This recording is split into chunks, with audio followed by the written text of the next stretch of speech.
Hello guys, welcome back to your daily TikTok doses. It's your girl TikTok Liz, and on today's episode we have amazing content for you, perfectly splendid.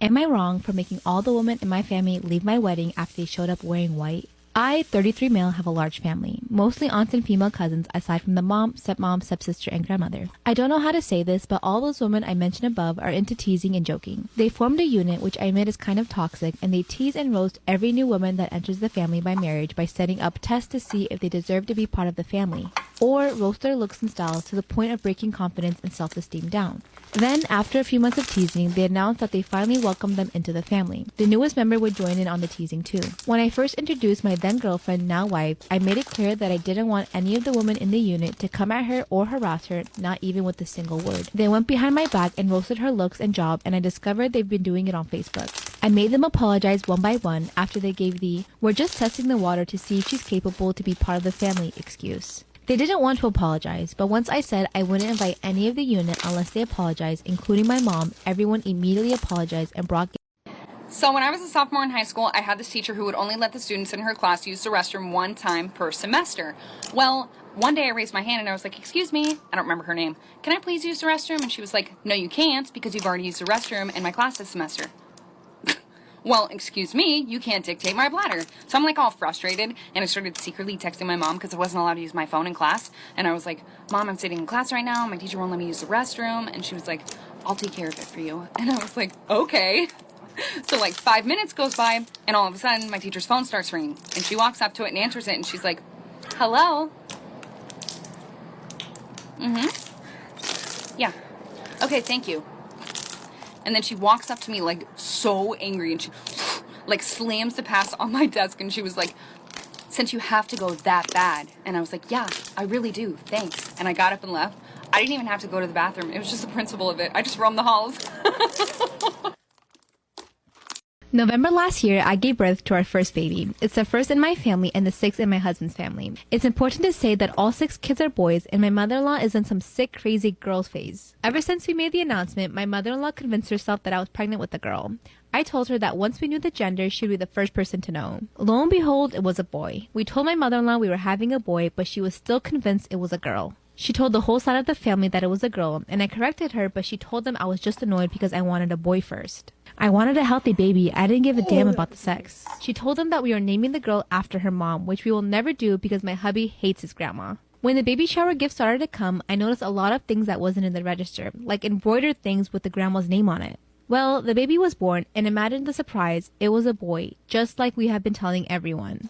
The problem, for them at least, is that now the baby has plenty of girl clothes that we plan on putting on our son, specifically for his family video calls and for pictures with them. After Saturday, my mother-in-law gave us a call and started screaming because, "Am I the asshole for telling my wife that her 10-year-old daughter was more mature than her? Me, my wife, and daughter went to an all-you-can-eat restaurant today. My wife has a habit of ordering too much food at restaurants and not eating it fully. Oftentimes, the restaurants don't allow doggy bags, so the food gets wasted, so I decided to take her to an all-you-can-eat so she'll be able to only take as much as she wants. She piled the food up on her plate, and I told her to add less portions and finish all the food and come back later if she wanted more. I mean, our daughter was doing just that. She said she totally finished her food because she was really hungry, and I kept quiet. My wife wasted half her plate, and the manager made us pay extra. After we put our daughter to bed, I told my wife that she acted very immature at the restaurant, and our 10-year-old daughter had the sense to gouge her hunger.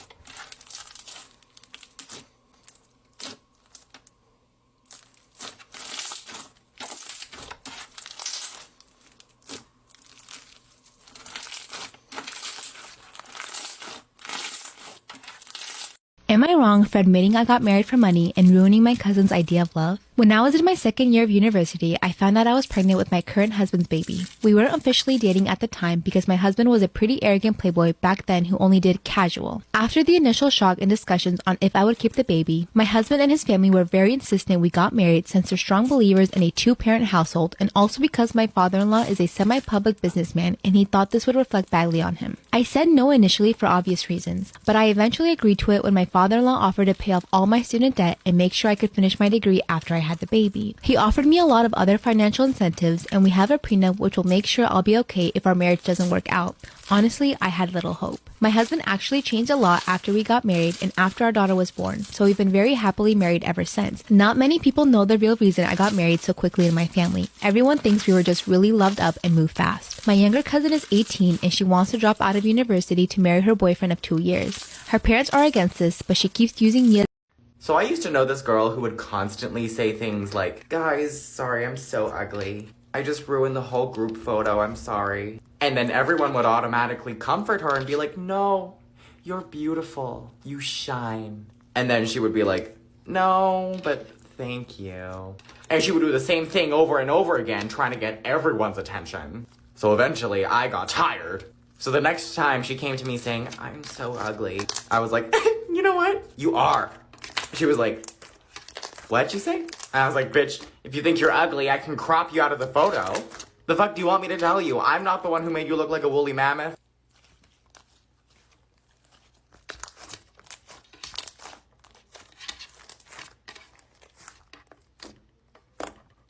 What's one really bad thing you did as a child that you kept secret for your entire life and didn't tell nobody? I'll go first. I got a lot of stories like this, but this is just one of them. So my mama used to put me in daycare, and in my daycare, we used to do field trips, and we went to the YMCA. So while we were in the pool, this one white kid comes up to me. He asked me, like, "Why are you black?" And I was kind of embarrassed, but I wasn't mad at the kid. I was more embarrassed than I was mad. And I told him that my parents painted me every single day. And I was thinking back at the time when I scraped my knee and the skin came off and there was like no blood. It was just bone. But I didn't know that it was bone. I thought that I was just white underneath. So I was like, it's true, like I can peel my skin off and prove it. When I did that, I peeled skin off my finger and it was a lot of skin and I started bleeding really bad. So the water started getting red and the daycare people tried to get everybody out the water like there was something going on. And then once everybody was out of the water, one of the daycare people go, "I'm so sorry, everybody. I lost my tampon. I need to find it." Okay, so what happened was pretty self-explanatory, but I can make a part 2 if you guys want. Am I wrong for telling my daughter she should change her wedding dress to green? My oldest daughter is straight-laced and is doing the whole get married and have a traditional life. She places a lot of emphasis on her upcoming wedding. My youngest is the complete opposite. While I don't agree with some of her choices, she's an adult, she pays for her way of life, and there's not much more I can do. She likes to call herself a digital nomad. My eldest kicked my youngest out of the wedding party. It's because my youngest has eloped with her boyfriend. The guy is about 10 years older than her, divorced with 2 kids. I think what set my oldest off is that her fiancé comes from money, and the wedding will be stupidly lavish. However, my youngest daughter's husband has a lot more money, and he wholeheartedly supports my daughter's artistic temperament. The oldest is being told by her in-laws that her sister doesn't have the same family values as what she's being married into. What the? Why is that anyone's bit? My oldest has banned her sister from the wedding and says she's going no contact with her sister over her lifestyle choices. Why is that anyone's business? I told my daughter what is done is done. She also needs to stop being jealous of her sister, or she might as well make her wedding dress green. You go, Mom. That's what you're... Am I wrong for asking my girlfriend not to eat so much? I know the title sounds bad, but this is a pretty specific situation, so please hear me out. I, 26 male, have been dating a woman we will call Ashley, 26 female, for about 3 months. Ashley grew up financially well off and relatively privileged and has been a point of friction in our relationship, with her not understanding/grasping the level of poverty I and my family grew up with. It is also relevant to the story that Ashley is a heavier person and is a very vocal advocate for body positivity and will very assertively stand up to anyone fat-shaming herself or others. The other person who is relevant to the story is my grandma, who is 70 years old. My grandma is a wonderful woman, but she is both very proud and very broke. She likes to have us over for dinner and is an excellent cook, but financially, she can't really afford it. She refuses to take any money from me or anyone else and won't let anyone bring food, saying it's her responsibility to take care of the family. She also takes offense if you turn down the invitation. About a month ago, we had dinner with her, and Ashley liked the food so much, she went back for a second and a third large portion. This is not done in my family. We all take a single small portion as a... Everyone loves a good senior prank. Well, at my school, on the seniors' last day of the year is when they usually pull theirs. This past year was my first time experiencing a senior prank, even though I'm going into my junior year because of COVID. When it came time for the seniors' last day of the school year, the school was absolutely swarming with teachers between periods with walkie-talkies and cops sitting outside of bathrooms. We weren't allowed to take our backpacks into the bathrooms that day. I feel it's important to note that one of the biggest things they did the past year was put pictures of bread with Post Malone or Ed Sheeran's face on them and labeled them Toast Malone and Bread Sheeran all around the school. So this all seemed completely blown out of proportion.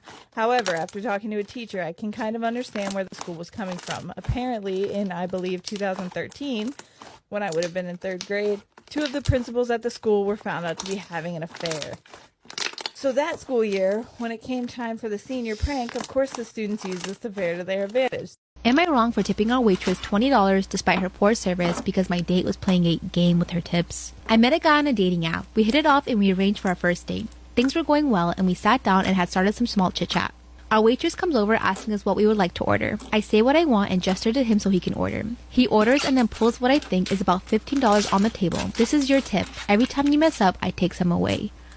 Oh my god. Oh my god, this is so fucking embarrassed. Cringe. The waitress looked nervous immediately. I'm sitting there a bit shocked, but mostly embarrassed because I wasn't expecting this. She must have been new as well because she did spill some drinks on our table that night, gave us the wrong food, and overall just seemed lost. He took away $13. I asked him why he thought doing tips this way was a good idea. He said it was the best way to ensure good service. When I disagreed, he said, "Can't always." This is why you should never trust your friend if they tell you that their pet don't bite. Charla Nash would go over to her friend's house, Sandra, every now and then to watch over her 200-pound chimpanzee. Charla knew straight off the bat that she did not like that chimpanzee because it always scared her. There was even a time where the chimpanzee jumped on Charla's back and ripped out a chunk of her hair. Charla started crying, but her friend Sandra thought it was funny. Sandra would not be laughing at anything that chimpanzee did much longer after this day. One day, Charla gets a call from Sandra saying her chimpanzee wouldn't go back in the cage and she needed some help. Charla drove over there to help her friend, and immediately after, Sandra would have to call the police. By the time the police arrived, Charla was laying on the ground with half of her face eaten off, no jaw, her nose hanging from her face by a piece of her skin, and with both of her hands ripped off. This is what Charla looked like before her attack. Her entire face was mutilated after the attack, but since the photos are super graphic, they'll be posted on my Instagram story. Well, and that's it for me, guys. Thank you so much for watching. If you did enjoy the video, don't forget to hit the like button and subscribe. We've got so much amazing content for you. See you soon for a new episode.